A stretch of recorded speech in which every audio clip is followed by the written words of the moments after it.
в середине VIII века, раньше считали, у нас на Средней Волге, на наших землях, это территория Татарстана, Ульяновской области, Самарской области, появляются булгары.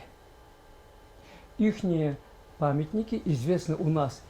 Большой могильник Большетарханский, Тетюшский район, Тетюшский могильник и другие, там есть еще другие могильники. Вот.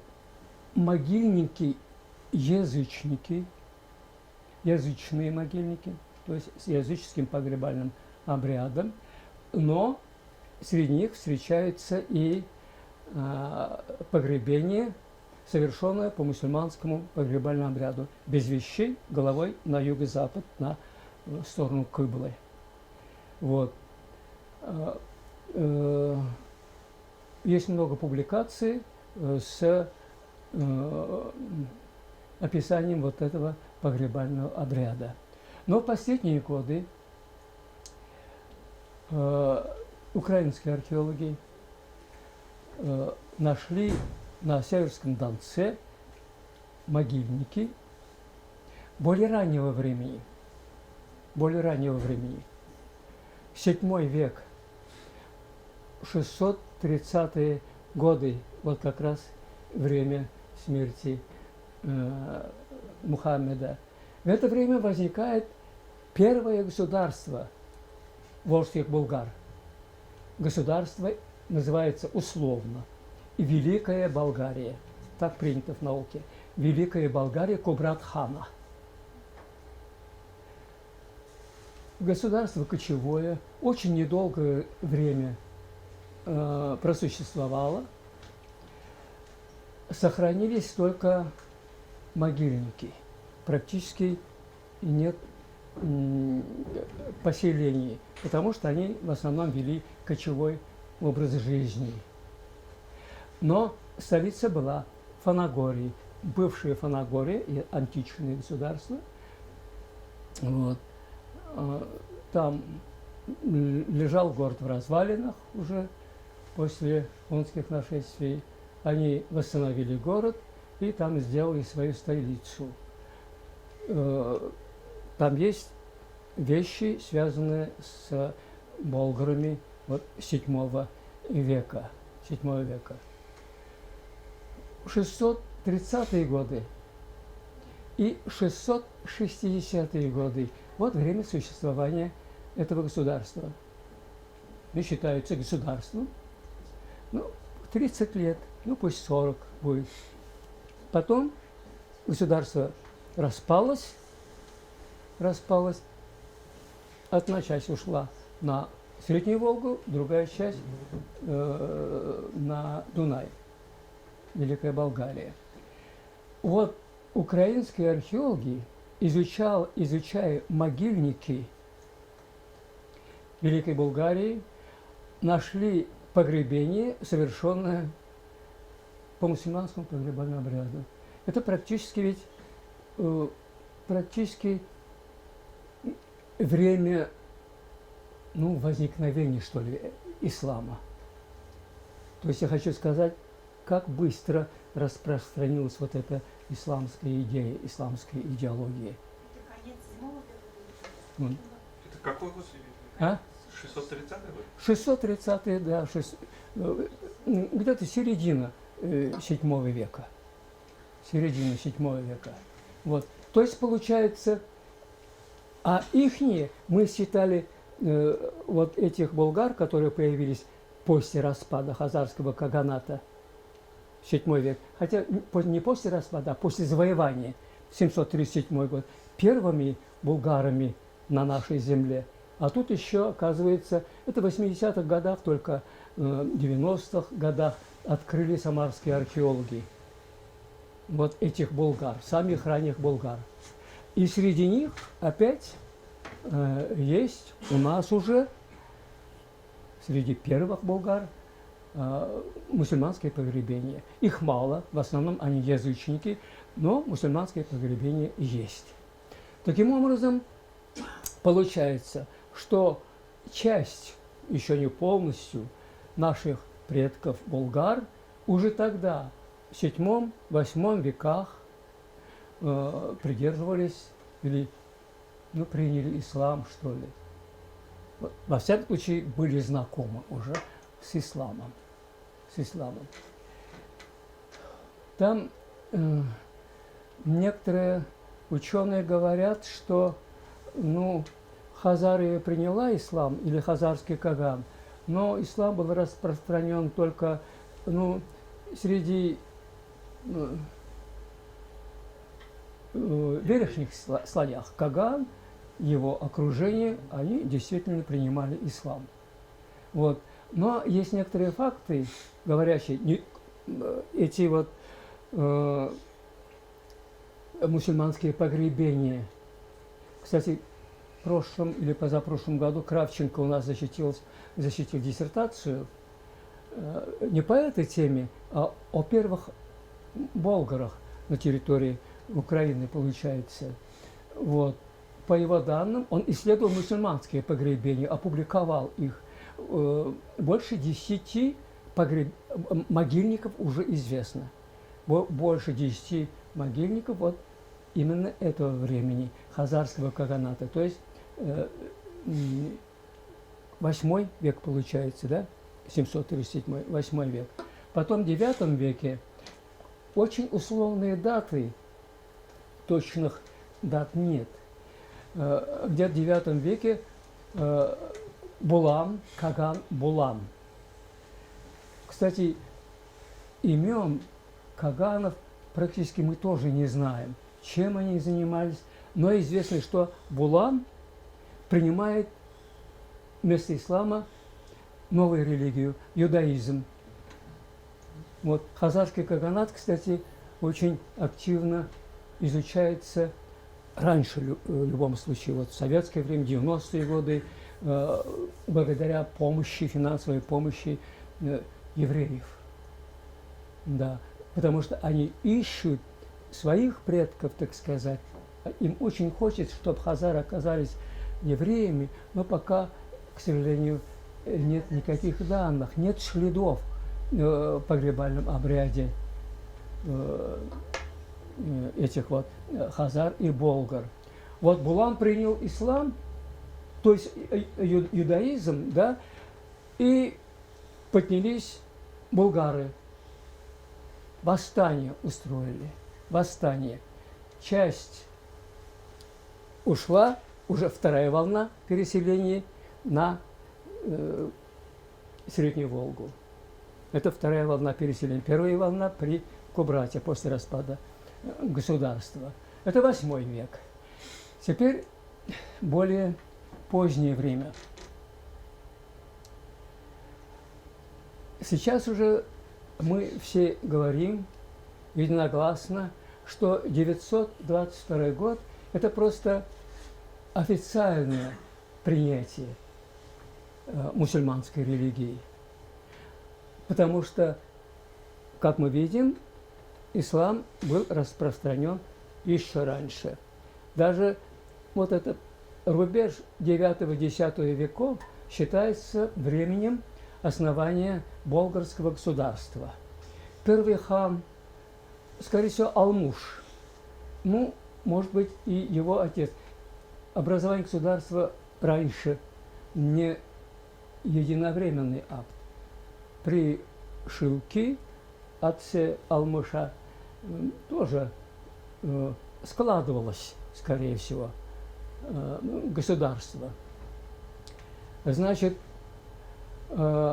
письменные источники. Аль-Идриси,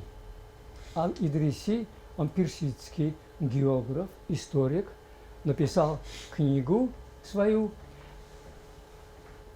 Время написания считается 903-912 годы. 903-912 годы.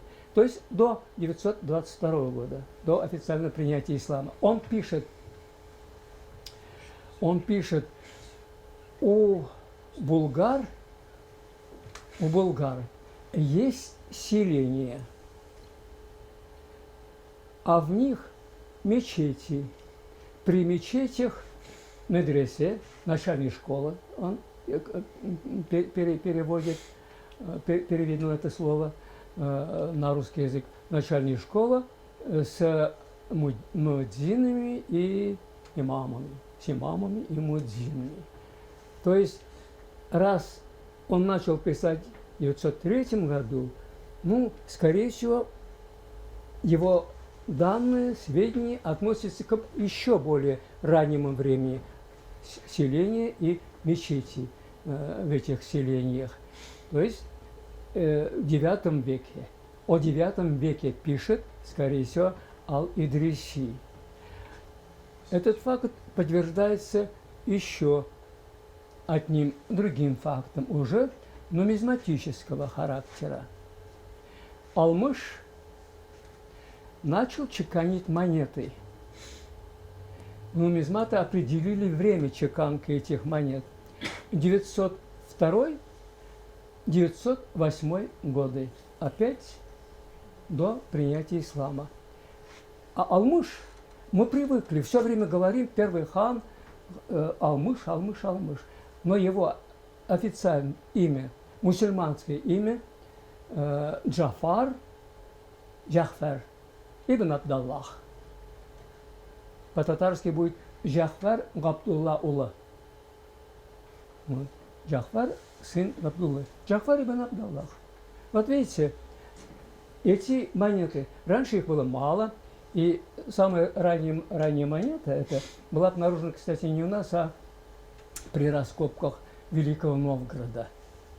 Где-то в 1955 году, по-моему, в составе монет сасанидских из Средней Азии привезенных монет, вот оказались две монеты, по-моему, там было, половинные монеты. И то Светлана Александровна Янина, нумизмат Государственного исторического музея, прочитала, анализировала и пришла вот к такому выводу. Значит, мусульманство или ислам был распространен уже до официального принятия.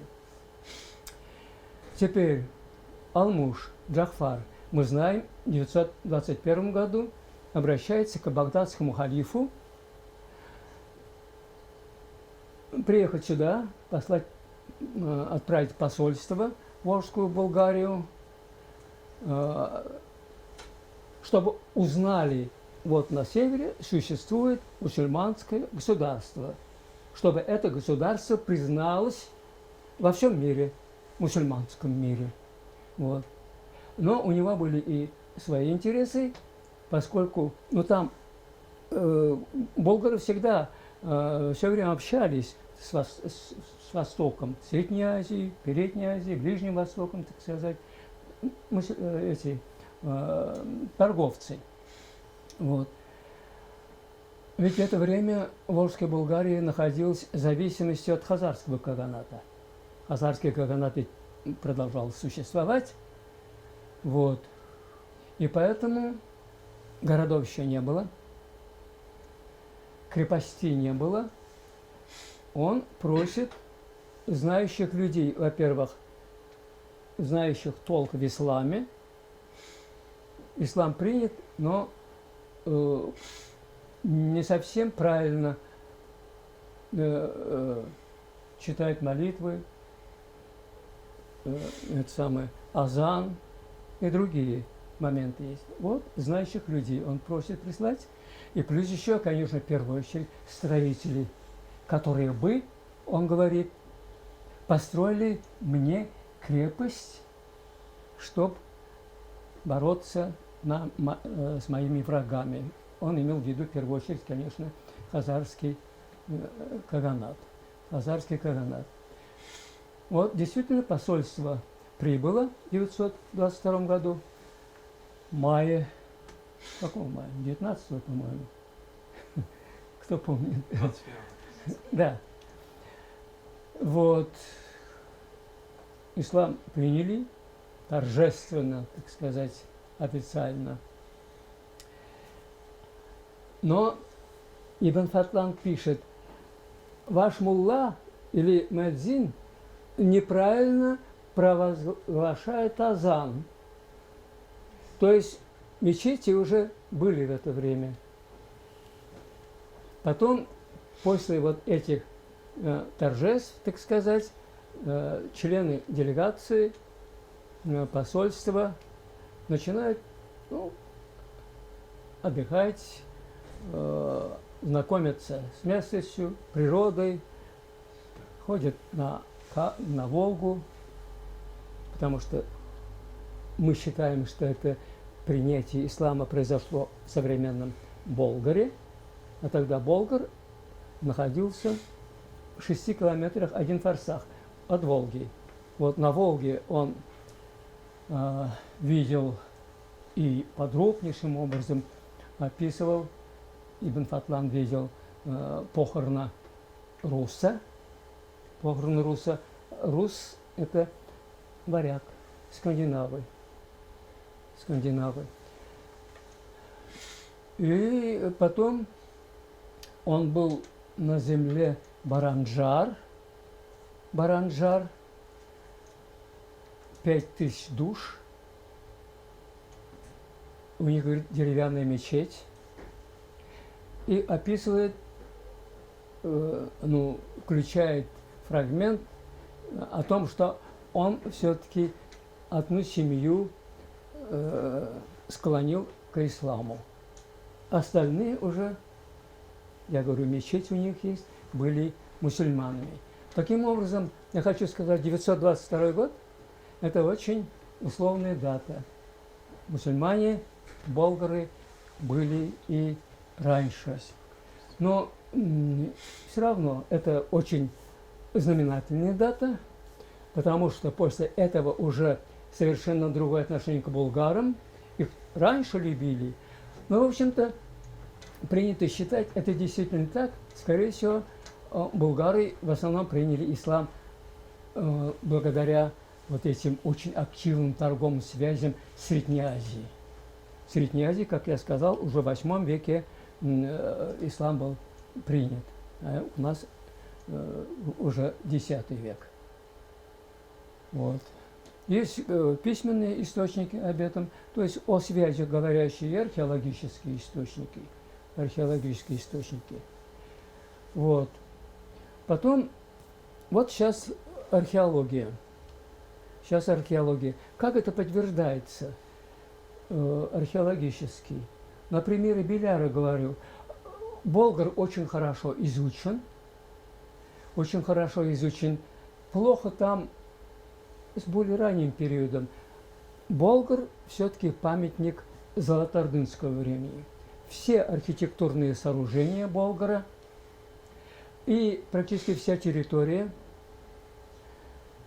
около 400 гектаров, 380 гектаров валой, один ряд, по-моему, там один ряд укреплений, они все 14 века или конца 13 века.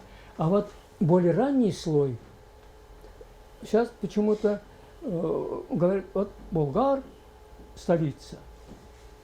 Ведь в свое время, когда мы начали копать вот этот памятник, Альфред Хасанович в первую очередь, конечно,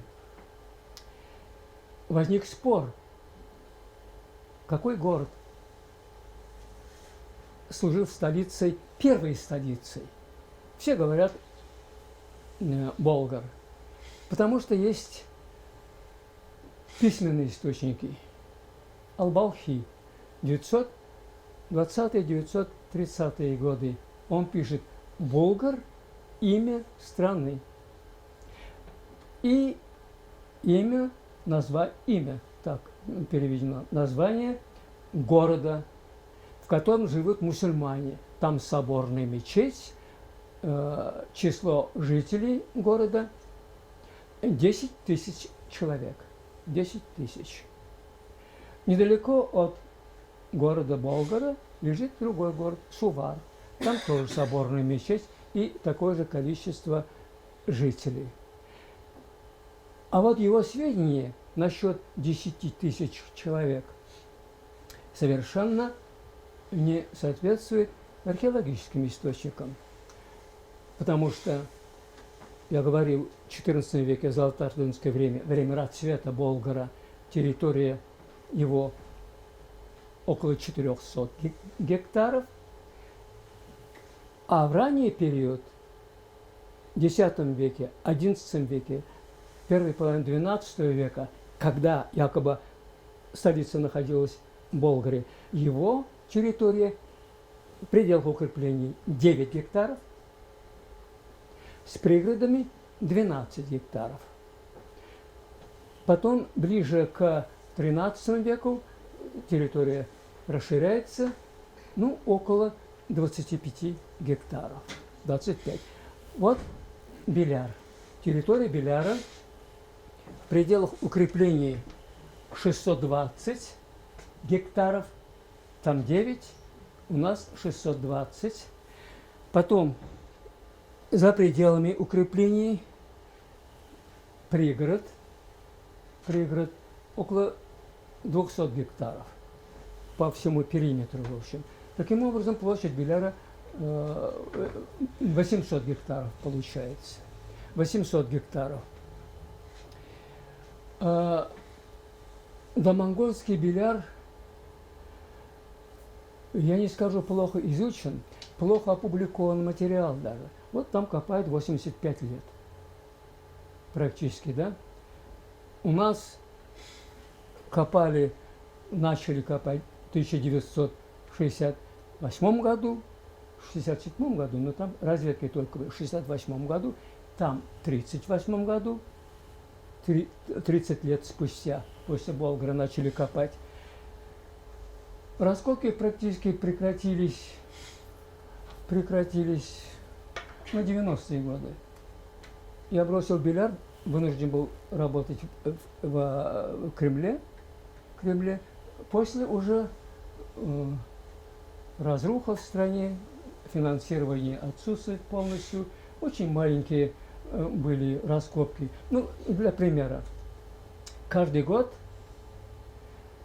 вот после 1968 года и до 90-х годов, мы вскрывали площадь 1000 квадратных метров. 1000.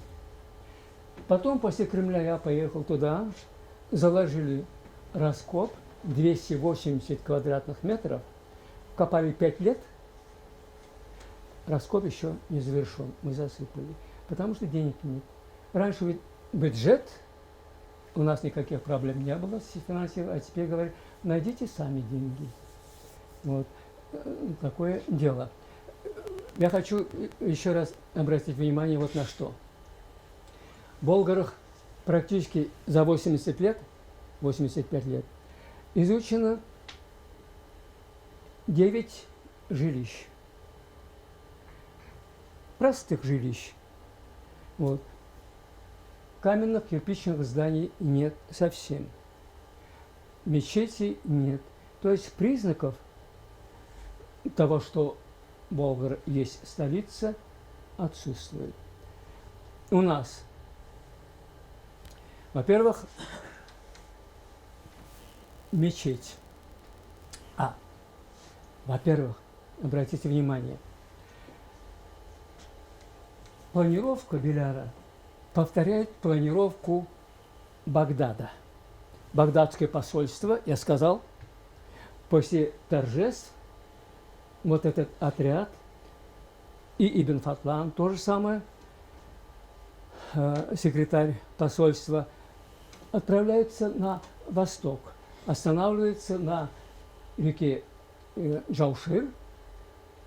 Все географы отождествляют Джаушир с Малым Черемшаном. Значит, там останавливается. Ибн Фатлан пишет, и мы там оставались 2 месяца. И все. К сожалению, что там было, не полностью сохранились его записки. К сожалению, на самом интересном месте. Ну, мы уже фантазируем, опираемся на источники археологические. Говорим, вот, пожалуйста, сравните планировку Багдада и планировку Беляра. Багдад состоит из 2 частей. Внутренний город, правда, там практически круглый внутренний город и внешний город. У нас то же самое. То же самое. Вот. Вот здесь основные наши раскопки. Следующее, если можно, это вот картина Ферината Халикова. Ну, он так представляет Беляр. Действительно, вот внутренний город, вот внешний город. Беляр строится, называется. Дальше гора Балынгус, дальше в лесу Святой Ключ. Святой Ключ. Дальше, что там у нас еще? Это не то. Угу. Нет, нет. Назад? Это третий рисунок. Вот. Вот. Вот это остатки мечети Беляры. Археологическая датировка, апробированная, то есть доказанная, никто не возражает, X век. X век. Состоит из двух частей. Вот эта деревянная часть, скорее всего, построена в IX веке еще. Скорее всего. Мы думали, это вот ранняя часть мечети, потом где-то к середине, к концу X века пристроили вот эту каменную часть. Сейчас у нас другая точка зрения. Багдадские мастера строить деревянную мечеть не будут. У них нет навыка. Там нет дерева. Там или камень, или кирпич, в первую очередь. Из кирпича они строили в основном. Вот. Мечеть, то есть минарет, отдельно стоящий минарет, это признак X века. Молельный зал с колоннами. Молельный зал с колоннами. В этой части могильник знати. Могильник, почему знать? Потому что некоторые погребения парные, муж, жена и в кирпичном склепе. В центре города и в склепах мавзолеев, конечно, простых людей хоронить не будут. Но, к сожалению, у нас до сих пор... Вот мы сейчас начинаем, каждый год ищем, где может быть ханский дворец. Найдем Алла-Берса. Вот. И чем еще доказывается, что в строительстве вот этой мечети и вообще города, в заложении города приняли участие багдадские мастера. Я помню, это очень эпизод, очень интересный для меня. В 1972 году я закончил институт. Альфред Хасанович, начальник экспедиции, профессор, меня хорошо знает, естественно, я потому что каждый год ездил в экспедиции. Ну, мне хотелось похвастаться, вот диплом, вот, поехал туда, он говорит, вот, ты уже дипломированный специалист, вот тебе раскоп. Раскоп. Где-то, ага, вот в этом районе я начал копать.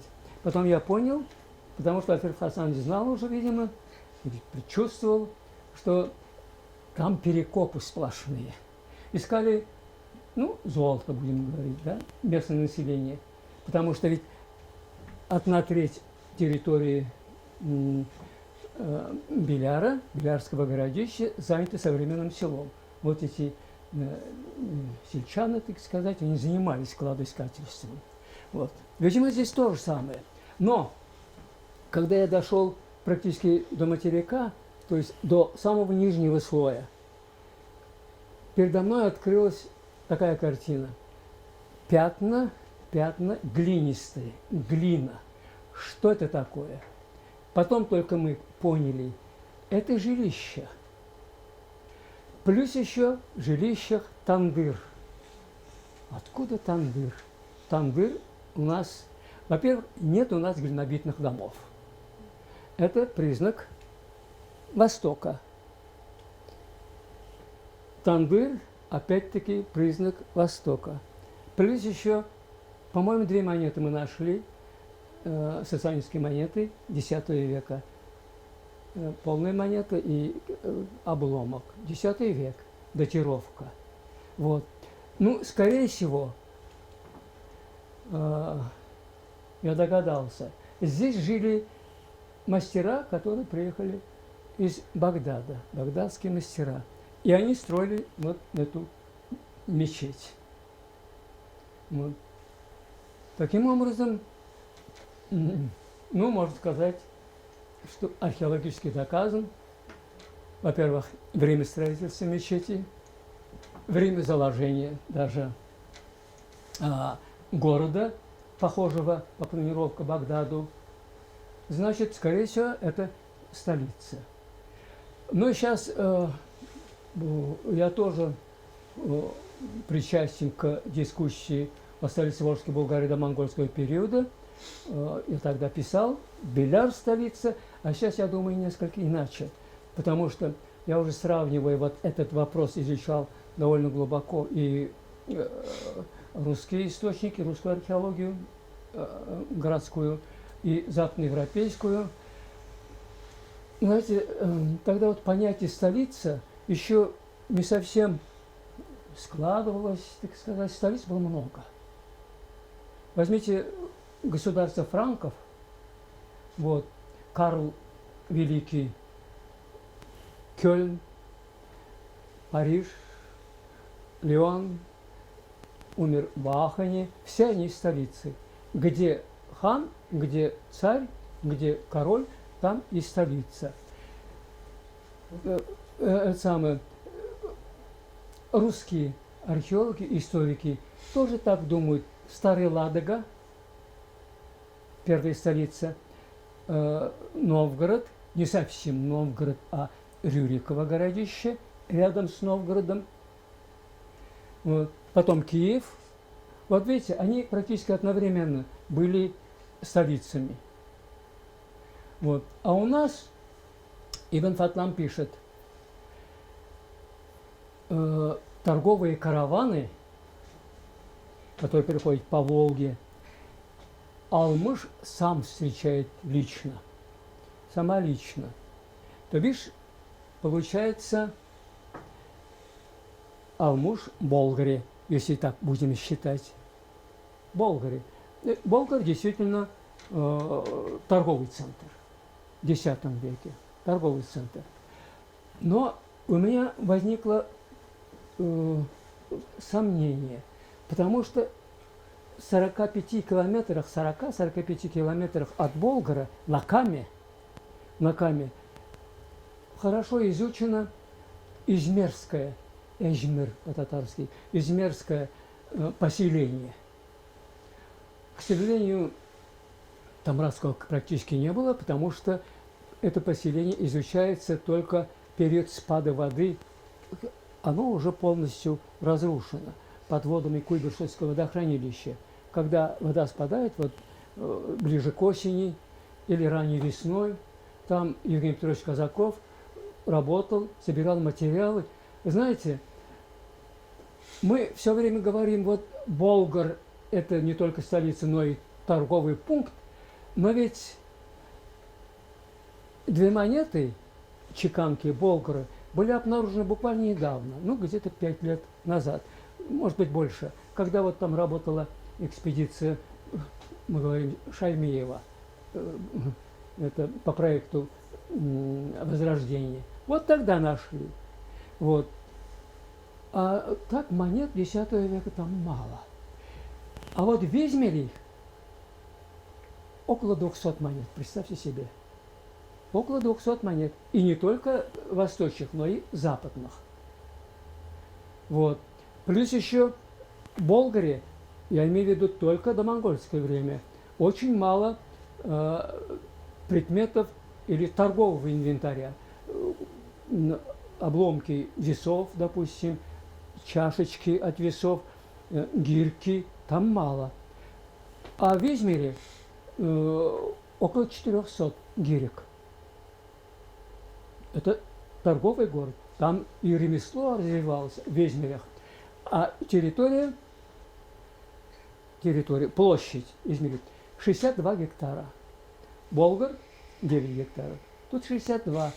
Значит, и Евгений Петрович не очень обращает на это внимание. Я постоянно говорю, значит, а может быть, и ислам там приняли?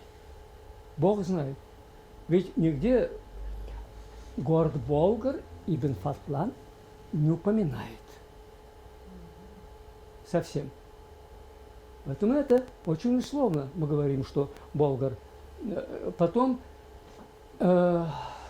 допустим, Беляр много раз упоминается в письменных источниках, в русских летописях. Домонгольский Болгар ни разу. Домонгольский Болгар и Сувар русские летописцы не знают. Не знают. Болгар начинает упоминаться только в золотоордынское время, уже после, период монгольского владычества.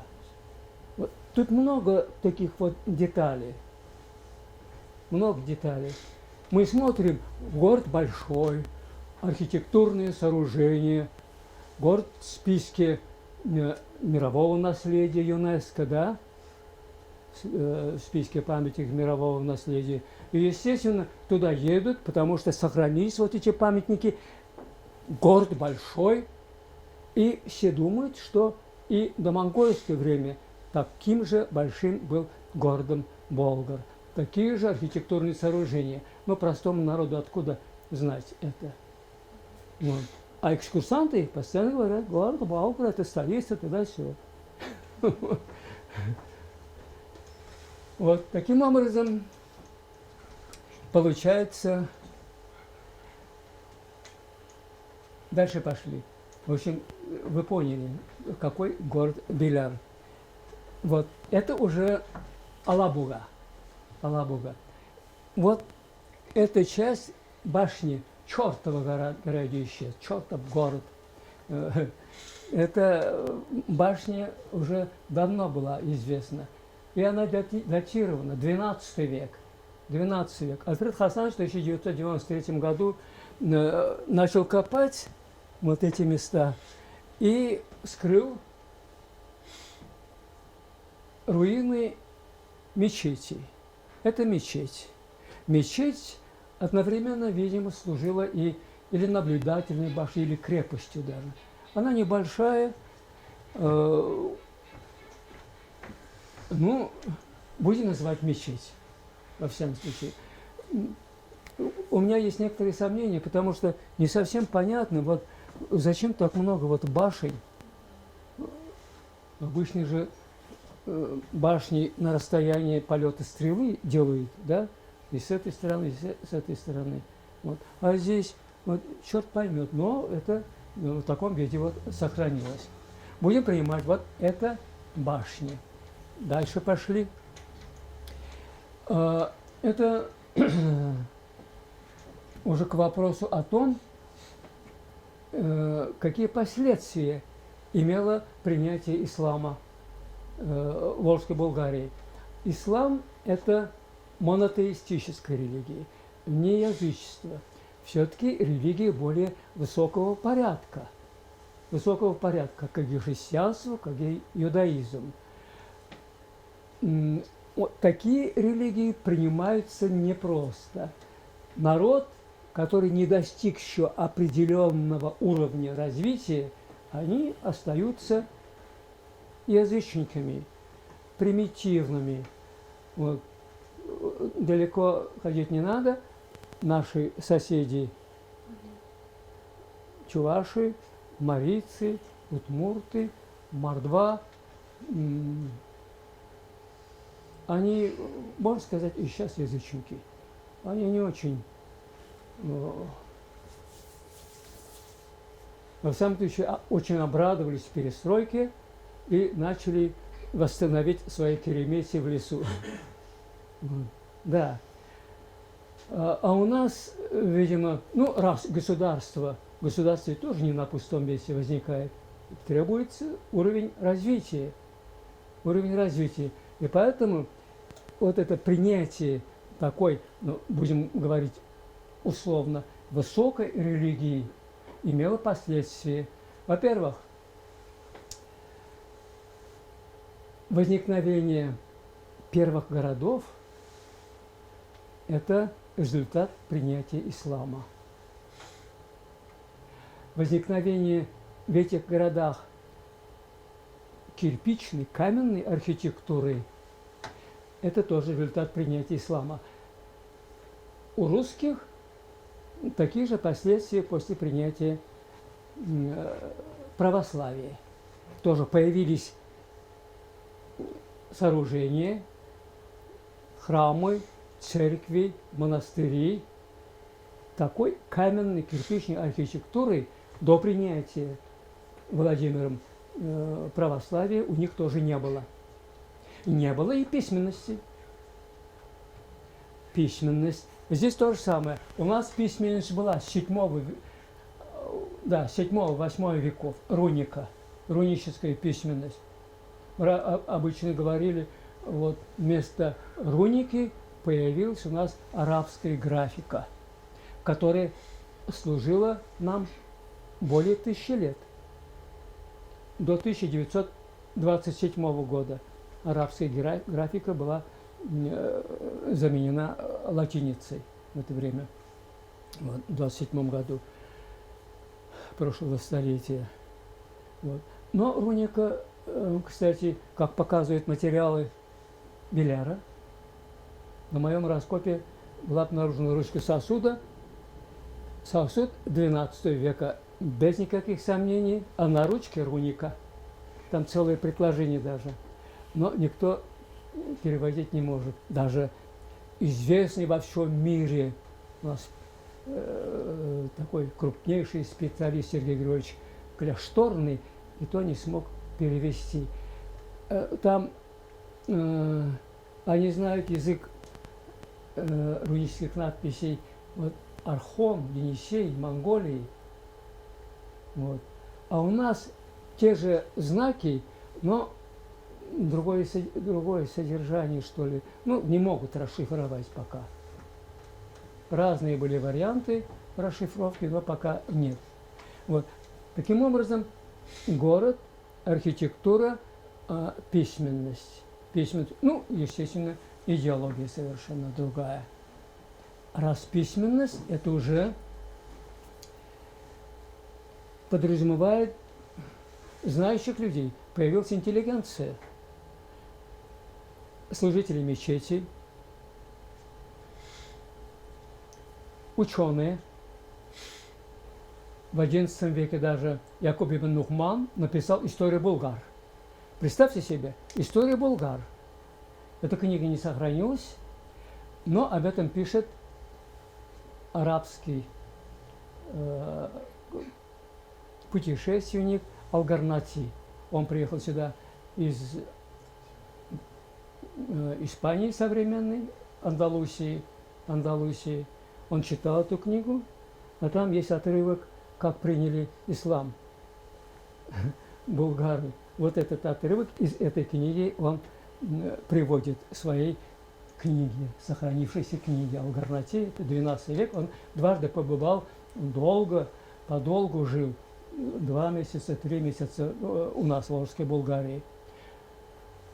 1130-е годы, 1150-е годы он был у нас. Вот. Видите, ну это совершенно уровень, конечно, мировое государство, так сказать. Вот результат принятия ислама.